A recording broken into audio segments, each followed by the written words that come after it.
This video will show you how to save an issue from your Outlook into UniPhi. First, select the relevant email and press the Save to UniPhi button. If you want to save the email to an existing issue, press Append to Issue. If you want to create a new issue, press New Issue. Enter the issue description and select the relevant project. Assign a category, resource, and due date. You can also choose to include any file attachments.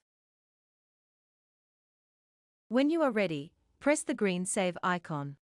On this page, the issue description is a hyperlink. Clicking on it will open the issue in your browser. Here you can see the email was saved as a comment, and you can access the files from the panel on the right. Thanks for watching this UniPhi tutorial.